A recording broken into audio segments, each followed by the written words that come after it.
পরীক্ষায় ফেল করে গেল রায়ান আর পারুল। খুশি হয়ে গেল শিরিন, আর রেগে গেল দাদু। হ্যাঁ বন্ধুরা, এমনটাই দেখা যাবে, তাই সম্পূর্ণ জানতে ভিডিওটিতে লাইক দিয়ে চ্যানেলটি সাবস্ক্রাইব করে দেখতে থাকুন। গল্পের শুরুতে দেখা যাবে পারুলকে ঠাম্মি বলে, মা তুই চিন্তা করিস না, রায়ান যখন তোর কাছে একবার ফিরে এসেছিল আবার তোর কাছে ফিরে আসবে। তুই দেখিস এবার না ফিরে আসলে আর তোর কাছ থেকে কোথাও যাবে না, কোথাও যাবে না, তুই শুধু অপেক্ষা কর মা, অপেক্ষা কর। তখনই পারুল মনে মনে বলে, না ঠাম্মি, আমি ওর জন্য কেনই বা অপেক্ষা করব? আর তো কিছু পাল্টে যাবে না। এবার রায়ান আমাকে প্রত্যাখ্যান করেছে, আমি তো ওকে ভালোবেসেছিলাম, কিন্তু আমার ভালোবাসাটাকেই তো ও প্রত্যাখ্যান করলো। না না, আমি কিছুতে এসব মেনে নিতে পারছি না। কিন্তু ও আমাকে ভালোবাসাটা ফিরিয়ে দিলই বা কেন? আমি তো সেটাই বুঝতে পারছি না। না, এবার আমাকে একটা সিদ্ধান্ত নিতেই হবে। এভাবে আমি আর সবকিছু মেনে নিতে পারছি না, কিছুতেই মেনে নিতে পারছি না। এই বলে পারুল সেখান থেকে চলে যায়। তখন ঠাম্মি বারবার করে পারুলকে ডাকলেও পারুল শোনে না। তখন ঠাম্মি বলে, হে ঠাকুর, এবার কি হবে?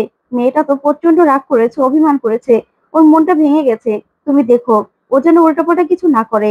ওইদিকে দেখা যাবে রায়ানকে সন্দীপ আর মৈনাক বোঝাতে থাকে আর বলে, সকাল সকাল এরকম একটা কাণ্ড করতে পারলে? যাও, এখনো সময় আছে। পারুলকে গিয়ে বলো সকাল সকাল যা বলেছিল ভুল করেছো, এবার গিয়ে নিজের মনের কথাটা বলে দাও, যাও। তখন রায়ান বলে, না, তোমরা কেন বুঝতে পারছো না? আমি যা বলেছি একদম ঠিক বলেছি। এখন আর সেটা ফিরিয়ে নেওয়া যাবে না। আর যেটা হবে না সেটা বলে লাভ কি? আর তাছাড়া একটা সিদ্ধান্তে তো আসতে হতো, তাই না? এই সিদ্ধান্তটা নিয়েছি, এটাই ঠিক আছে। তখনই পারুল সেখানে আসে, এসে বলে, হ্যাঁ রে, একটা সিদ্ধান্তে তো আসতে হবে, তাই না? তাই আমিও আমাদের সম্পর্ক নিয়ে একটা সিদ্ধান্তে এসেছি। তখন এই কথা শুনে সন্দীপ বলে, হ্যাঁ পারুল, আমি জানতাম যে তুমি না একটা কিছু করবেই। এই অপদার্থকে দিয়ে না কিছু হবে না। দেখো, তোমাদের সম্পর্কটা একদম ঘেটে গেছে। এবার নিজেরা নিজেদের মধ্যে কথা বলে সবকিছু ঠিক করে নাও তো। আর ময়না, চলো, আমরা এখান থেকে চলে যাই। ওদেরকে একটু একা ছেড়ে দাও, ওদেরকে নিজেদের মতো করে কথা বলতে দাও। তখন মৈনাক বলে, ঠিক আছে। এ বলে সন্দীপ আর মৈনাক সেখান থেকে চলে যায়। তারপরে রায়ান বলে, জানি পারুল, তোর অনেক কষ্ট হচ্ছে, কিন্তু আমি কি করব বল? তখন পারুল বলে, শোন রায়ান, এভাবে কষ্ট পেলে আর এভাবে সম্পর্ককে জিয়ে রেখে কোনো লাভ নেই। এবার একটা ডিসিশনে আসতেই হবে। তাই আমি সিদ্ধান্ত নিয়েছি, এই সম্পর্কটাকে আমরা ভেঙে দেব। শুধুমাত্র একটা বিয়ের বন্ধন আবদ্ধ থেকে কোনো কিছু পাওয়া যায় না। আর এই সম্পর্কটাকে রেখেই বা কি হবে? তখন রায়ান বলে, কি বলছিস তুই পারুল? তখন পারুল বলে, হ্যাঁ, এই সম্পর্কটাকে আমরা ভেঙে দেব। আমরা দুজনে ডিভোর্স নেব। তখন এই কথা শুনে রায়ান পুরো অবাক হয়ে যায়। তারপর পারুল বলে, শোন রায়ান, এতদিন পর্যন্ত এই সম্পর্কে একটা এক্সপেকটেশন ছিল যে তুই একদিন না একদিন আমাদের বিয়েটা মেনে নিবি। কিন্তু এখন যখন তুই আমাকে প্রত্যাখ্যান করেছিস, তুই আমার ভালোবাসাকে ফিরিয়ে দিয়েছিস, তাহলে এখানে তো আর কিছুই নেই। আমার কাছে তো আর সেই এক্সপেকটেশনটাও রইলো না যে তুই আমাকে কোনোদিনও মেনে নিবি, আমাদের সম্পর্কটা মেনে নিবি। তাহলে এখানে তুই আমাকে ভালো করে চোখে আঙুল দিয়ে বুঝিয়ে দিয়েছিস যে তুই আমার সঙ্গে কোনোদিনও এক হতে পারবি না, আমাকে ভালোবাসতে পারবি না, তোর সঙ্গে আমার কোনো সম্পর্ক হতেই পারে না। তাহলে এই সম্পর্কটাকে শুধু শুধু আমরা রেখেই বা কি করবো? কোনো দরকার নেই তো। আর তাছাড়া আমাদের যে বন্ধুত্বটাও ছিল, সে বন্ধুত্বটাও এটার কারণে ঘেটে গেছে। সেটা আমি চাই না, চাই না আমি। তাই এই সম্পর্কটা থেকে আমি বেরোতে চাই, বেরোতে চাই আমি। তখন রায়ান বলে, পারুল তুই কি বলছিস? কি বলছিস তুই? দাদু আমাদের এই সম্পর্কটা ভাঙতে দেবে? মেনে নেবে কেউ? তখন পারুল বলে, শোন রায়ান, এটা না আমার উপর ছেড়ে দে, তুই শুধু আমার পাশে থাকলেই হবে। সবকিছু আমি ম্যানেজ করে নেব। ন্যাড়া গোয়ালের আর দাদুর বাড়ির সবার সামনে আমাদেরকে এই সম্পর্কটা বলতেই হবে যে এবার আমরা এই সম্পর্ক থেকে বেরোতে চাই। সবকিছু আমি বলবো, তুই চিন্তা করিস না। আমি মাকে ফোন করছি, মাকে ফোন করে ন্যাড়াগোয়াল থেকে ওদেরকে চলে আসতে বলছি। এই বলে পারুল ফোন করতে চলে গেলেই রায়ান মনে মনে বলে, না না, এটা তো আমি চাইনি।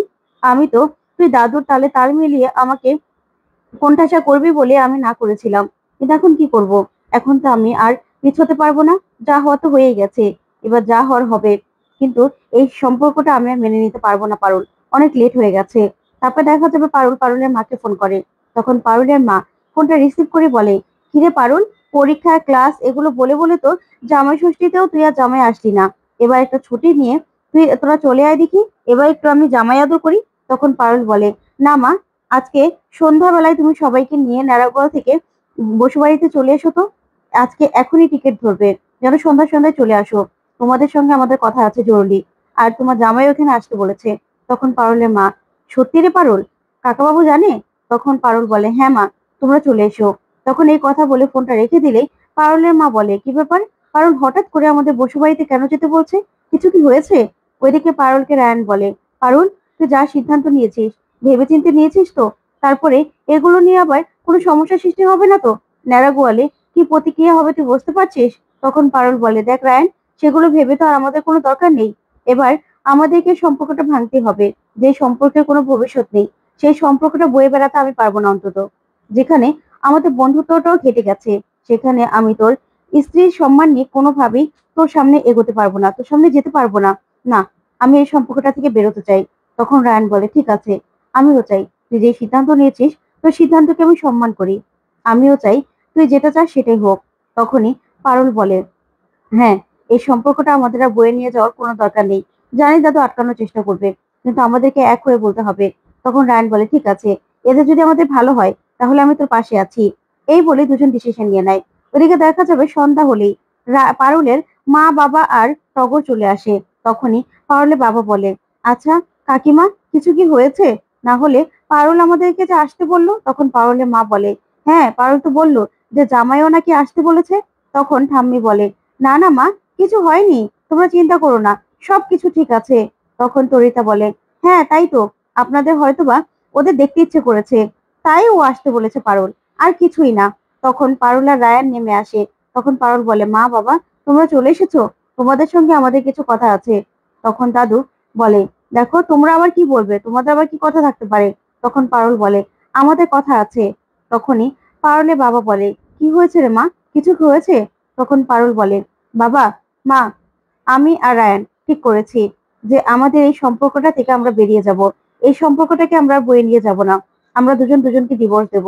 যা শুনে সবাই চমকে যায়। তখন দাদুরও চোখ বড় বড় হয়ে যায়। তখন পারুলের মা বাবা দুজনেই অবাক হয়ে পারুলের দিকে তাকিয়ে থাকে।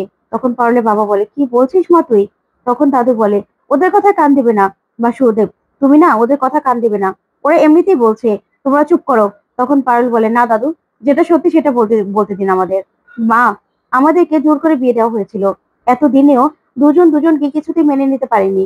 আর এখন তো দেখছি যে আমাদের দুজনের বন্ধুত্বটাও ঘেটে যাচ্ছে এই সম্পর্কটার জন্য। তাহলে যে সম্পর্কটা কোনো মানেই নেই, যে সম্পর্কটা আমরা বয়ে নিয়ে যেতে চাই না, সেই সম্পর্কটা আমাদের মধ্যে থেকেই বা কোনো লাভ আছে বলতো? তাই এই সম্পর্কটা থেকে আমরা বেরোতে চাই। তখন দাদু বলে, দেখো তোমরা কিন্তু প্রচন্ড বাড়াবাড়ি করছো। এই সম্পর্কটা থেকে তোমরা বেরোবে, এই সম্পর্কটাতে তো তোমরা থাকবে, সেটা আমি ঠিক করব, তোমরা ঠিক করবে না, বুঝতে পেরেছো? তখন রায়ান বলে, না দাদু, পারুল যেটা বলেছে একদম ঠিক কথা বলেছে। আমরা দুজন মিলেই এই ডিসিশনটা নিয়েছি যে সম্পর্কের কোনো ভবিষ্যৎ নেই, সেই সম্পর্কটা রেখে কি হবে? তখন দাদু বলে, তোমরা ঠিক করবে যে সেই সম্পর্কটা দিয়ে তোমরা কি করবে? আমি যা ঠিক করব তাই হবে, বুঝতে পেরেছো? অনেক লায়ক হয়ে গেছো না, অনেক লায়ক হয়ে গেছো। এই সব কিছু তোমার জন্য ঘটেছে, এই সব কিছু। তখনই রায়ানের মা বলে, কেন বাবা, ওরা যখন একটা ডিসিশন নিয়েছে তাহলে কেন আপনি জোর করে ওদের উপরে এই আপনার ডিসিশনটা চাপিয়ে দিচ্ছেন? তখনই দাদু রেগে যায় আর বলে, বড় খোকা, তোমার বউকে বলো চুপ করতে, না হলে কিন্তু খুব খারাপ হয়ে যাবে। তখন রায়ানের মা বলে, কেন বাবা, সবসময় তো চুপ করেই থাকি, তাহলে কেন আজকে চুপ করাচ্ছেন? তখনই বাসুদেব বলে ওঠে, কাকা বাবু, আমার মেয়ে কখনো হাওয়ায় কথা বলে না, নিশ্চয়ই বড় কোনো আঘাত পেয়েছে, তার জন্য এই কথাটা আমার মেয়ে বলেছে।